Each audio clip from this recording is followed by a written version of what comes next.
careful, Teresa. That elite was an ultra. How about those new hymns, huh? Looking pretty fresh, looking pretty normal, looking pretty inoffensive, looking pretty run-of-the-mill. You know, Mormons, members of the church, we're normal. We're the most normal people. Normal normies. You know, this show, American Primeval, it shows us that we're big meanies, and that's not true. We're normal. And you know, the church, they recently came out with this statement about American Primeval, and everyone's like, oh, the church, they're defending themselves, oh, Brigham Young, yay! And I do not understand why someone could be happy that for 2,000 years the earth was in darkness, only for God to intervene and restore the light to the world so that we could be getting play-by-plays and Rotten Tomato reviews on Netflix series that are historical fiction, which is not true, and are made by people who tend to have a history of portraying religious white people as sickos because they hate them. And I don't think they have an axe to grind against Mormons. I think it was just, you know, the nearest collection of religious white people. Like, people are so excited to be persecuted, and yet at the same time they want to be normal. And it is just so strange to me. I cannot figure it out. Okay? Oh, man. I think that's my biggest problem. Is everyone wants to be normal. And our whole religion has just devolved into family proclamation, essentially, and arguing about it. Back and forth, back and forth. Oh, family proc. Oh, retweet me. Retweet the family proc. I'll follow you. Okay. All this silly stuff that people do to become popular, you know, family proclamation's a nice document. It's a nice document, I guess. But it looks a little mainstream, not extreme. That was the motto back then. Using this word gender was a little bit of an oversight because people are going to be twisting that. They already are. Yikes. That's happening. It's already happened. I try not to think about that too much. But the family proclamation, we like families. We're a family church. We worship the family. Family worshipers. That's us. You know, and I feel like my religion's maybe a little bit more complex or deep than a single page document or two. You know, if we throw in the living Christ in there as well. It's maybe a little bit more complicated than that. And I like the family proclamation. I think it's great. In many ways, it resonates with people deeper than, like, even the story of the Restoration. On my mission, due to some customs laws, we ran out of pamphlets, and all I had was a stack of family proclamation pamphlets. I actually had a lot of success handing those out, and it was a great springboard to talk about prophets, God is your father, you know, all those things. So, actually, it's a great starting point for people, but there seems to be this ongoing moderation in all things that is quite toxic. What do we need a prophet for? What is the point? What is the point of the Restoration? Because right now, everything that feels unique, everything that feels like a restoration might have been necessary to restore this knowledge, feels like it's been slowly taken away. It's kind of a joke to say that the world was in apostasy for 2,000 years so that we could learn about faith, baptism, repentance, endure to the end. Oh, and also there's this endowment thing. Well, what does it mean? Well, you're supposed to follow Revelation to figure out what it means, because it was given by Revelation, and now you have to interpret it by Revelation. So I'm going to hold the cards behind my back. You tell me what cards I have. Well, isn't that your job as the prophet? Well, no. It's not my job to interpret the endowment. I'm just going to make it shorter so that it's easier to understand. Or harder, depending on what angle you're coming from. We're called to evangelize the whole world. But if we change the message so that it's palatable to the whole world, did we do it? Did we really do it? So yeah, what is the point of a prophet? What's the point of all this? There's this story of Lahontai in the Book of Mormon, and he's the Lamanite captain, and he is hiding on top of a hill, and the Nephite trader Amalickiah lures him down, little by little, and then poisons him by degrees. And we always talk about this as if it's about temptation or lust. And I don't think that I don't think it's the best metaphor for lust.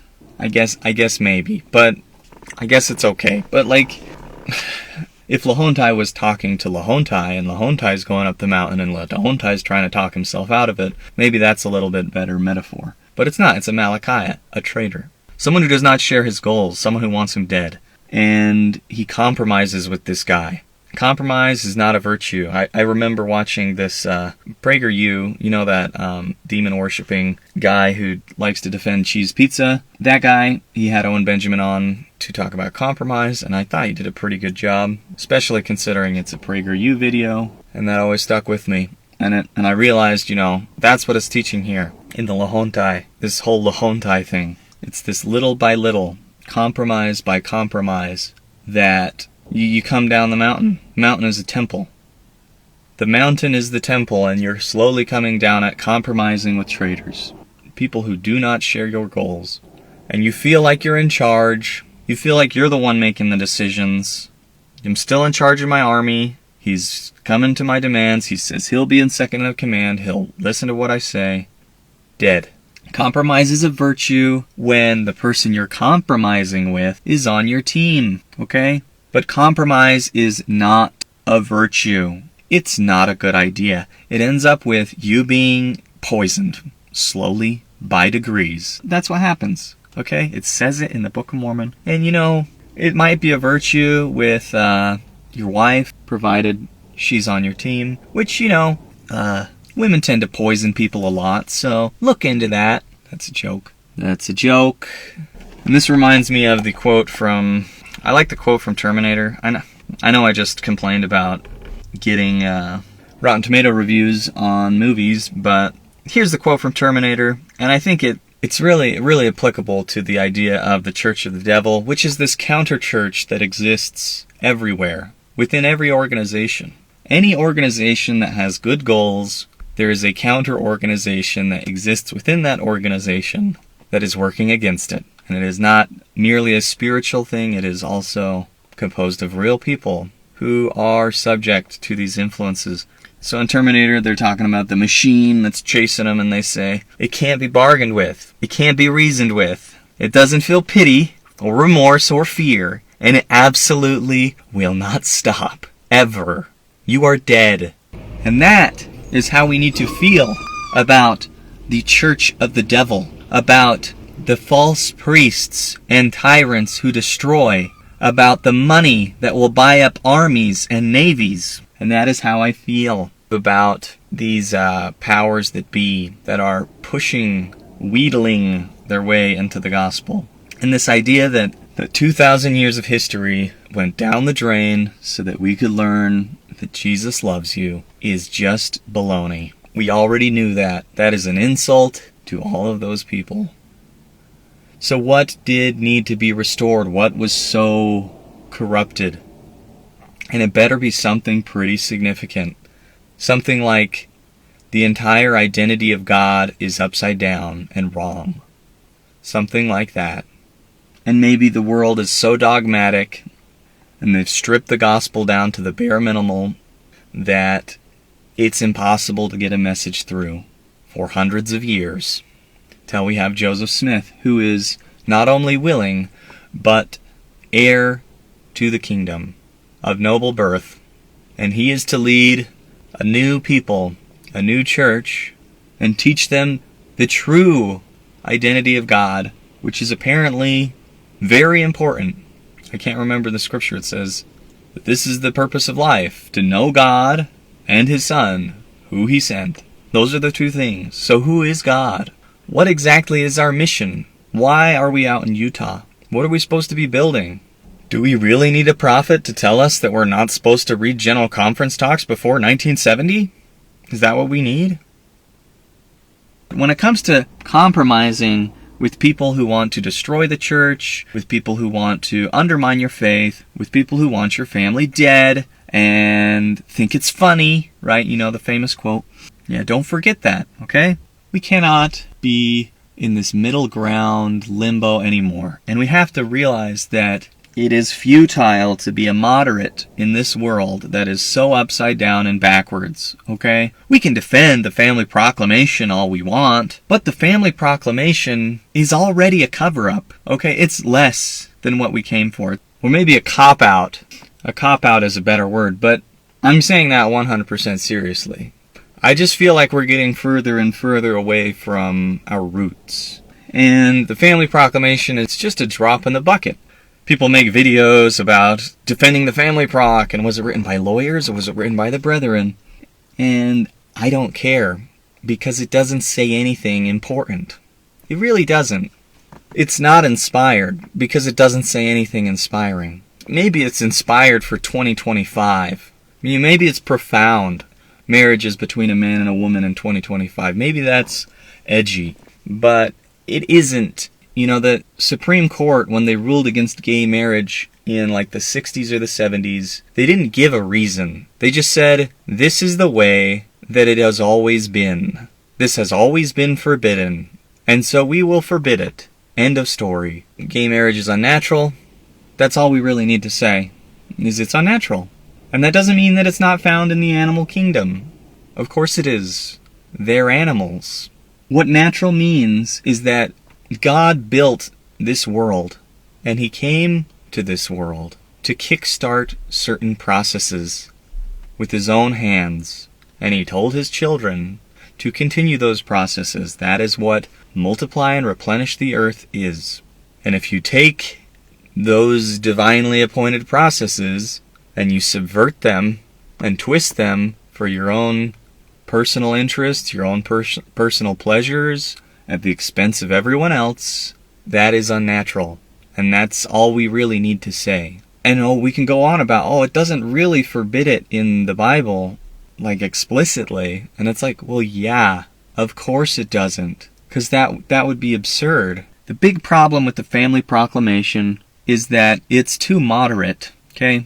It says, we're the spirit children of heavenly parents. Just spirit children? It's like we have physical bodies and spiritual bodies. We can go out and defend the Family Proclamation all day. We can do it. Doesn't change the fact that the original transcript of the endowment from 1877 was probably burned. And all we have record of is the John Nuttall journal entry, or diary entry. That's all we have record of it. And the original is probably burned, as far as I can tell. And there's a St. George Temple Minutes. The temple president, he really didn't like some of the changes that were coming down the pipe from senior management, or whatever you want to call it. And he was told, take up the president's book, the temple president's book, and burn it up. And if he didn't want to burn it up, that he was supposed to send it back to Salt Lake, where I assume it was burned up. Okay, we can talk all day about the Family Proclamation, but it's like such a low-hanging fruit. It's like so silly. And this is where it gets down to like arguing about like the women's sports stuff. It's so silly because literally by arguing about things, you're losing ground. You're losing ground talking about that. By arguing about something so absurd, you are literally making it more legitimate. These constant debates about the Family Proclamation, I don't know if we've really made any progress, but we've definitely entrenched the idea that we're only descended from God as His spirit children. Okay? God is our Father, and we can be willfully ignorant all we want. We can say, we don't know. We just don't know. We just don't know that much. We just don't know that much about Heavenly Mother. We just don't know that much. We really don't. Oh man, we really don't. Wow! New hymns! New hymns came in! Woo! New hymns! Jesus hymns! Woo! Woo! Woo! This is how they all sound. It's a little weird. And it's like, we kind of do know more about Heavenly Mother. There's literally a hymn, which was allegedly written by Eliza R. Snow. Probably, I don't know, there's like half a dozen people it could have been written by, but it exists. Someone wrote it. I don't think it was just made up. Can't imagine why it wasn't included in the hymn book. We just don't know. The Pittman shorthand, it just scrambled the code. When Brigham Young said words, and then they were written down in shorthand, and then they were translated back to English, then he read his talk, and he said, yeah, publish it. And we just don't know what he meant. I think he was confused. He must have been stupid. And there's maybe some truth to some embellishments there with the Pittman shorthand stuff. But let's be honest, I don't think that the entire thing was changed, okay? Brigham Young had eyeballs and ears and a brain. And we can be excited about the new hymns, but where's Oh My Mother, huh? Why can't we have that hymn in the hymn book? It's uniquely Mormon. Seems like a good hymn. There's a lot of hymns that are not in our hymn book. You know, we don't understand what Brigham Young was saying so much that we censored the lyrics of some of the hymns. Well, that's weird. Wow. Brigham Young was really confused. He's so confused we censored our own hymn lyrics. Well, that's cool. Wow, I'm excited about singing Gethsemane, the song that the little baby sings, because her dad has turned her into this little financial cow or something. Ugh. Oh, gosh. Help me. Someone. Anyway, yeah. You know, Brigham Young's statements condemning Orson Pratt's theology are so confusing that we had Talmage write an entire book debunking it and supporting the Pratt theology. That's weird. That's really weird. That's where we're to, really, as a church. So enjoy arguing about Family Proclamation. Oh, was it written by lawyers? Or was it written by the brethren? Was it inspired or was it not? Gee, I don't know. I don't really even care, okay? It's a little piece of paper. It's a piece of paper that says, be nice to your mom and dad, and don't do that thing. Nothing to see here, folks. Just normal Christian church here. Just a normal Christian church. Nope, no Mormons here. Their birthright is being taken from them and being sold to another people. We're sorry, your birthright is in another castle. Please come again. Until people are willing to believe the prophets, things are going to continue to get worse. So get believing the prophets. If you don't understand certain teachings, there's a book that has every single quote ever written about a certain topic, about certain teachings. You can go educate yourself, and there's not a bunch of commentary to persuade you one way or the other. You can literally read it. Now, the text formatting is atrocious and will make your eyes melt like you just opened the Ark of the Covenant. But it's there, and it's extremely tedious, but you can do it. So go do it, and make a decision. If you're not going to educate yourself, no one else is. The Spirit's not going to jump in your brain and tell you all the secrets. Okay? Russell M. Nelson is not going to knock on your door and give you the book of life. And come follow me as DNC this year. DNC doesn't even have the D. It's just the C. It's just the book of commandments. The doctrine was taken out. Get educated. And don't allow yourself to be taken over by this black pill demon. Okay? Believe the prophets. Believe what they said. It's not that hard. They didn't stutter. Believe the prophets. All of them. All of them. And if they don't agree, if one prophet says, you're going to go to hell if you don't believe this, and another prophet says, you're going to go to hell if you do believe it, maybe you should get yourself an opinion about that topic, because it's probably pretty important. So go get yourself an opinion, decide what you believe. And when you decide, a lot of things might start making a lot more sense. The temple might start making a lot more sense. You might say, what the heck does the story of Adam and Eve have to do with the pre-existence, this earth life, and the next? What could that possibly have to do with it? And the answers are there for those who look for it. I invite you to study. Don't settle for a Saints Unscripted video talking about how Brigham Young, he's just a silly Billy. He's just a big old dum-dum. Go read the actual sources. Learn what the majority of the apostles thought about God, thought about the temple. Learn about it. Make your decision, because your very soul, your very damnation or exaltation apparently depends on it, if we're to believe the words of all the prophets. We are a willfully ignorant people. We are just as willfully ignorant as any other people who has ever lived. We do not have ears to hear. We do not have eyes to see. We can pretend to be dumb, but Brigham Young was not dumb. He's not as dumb as we're pretending to be. I think he knew what he was saying. I think he knew what words mean. I think it says it in the DNC what he was saying. We can pretend it doesn't. We had to rewrite the entire theology so that it matches Orson Pratt's theology, who didn't agree with Brigham Young or the majority of the brethren. And so we decided to agree with Orson Pratt, who was not endowed by Joseph Smith. For the record, he was endowed after Joseph Smith died, and all the men who were endowed by Joseph Smith, who did not apostatize, I'm pretty sure we're all on the same page as to what this all meant, okay? We need to start over. Take your testimony, just start over. Read the scriptures from the very beginning. Get to know Joseph Smith and what he was actually saying. When Joseph Smith wrote D&C and said, Adam is the Ancient of Days, what does that mean? There's a lot of people who have told us what it means, but if you were a Protestant listening when that was first said, what would you have thought it meant? Just some food for thought. Because we are just fat Bible Protestants, and I don't want to be a fat Bible Protestant.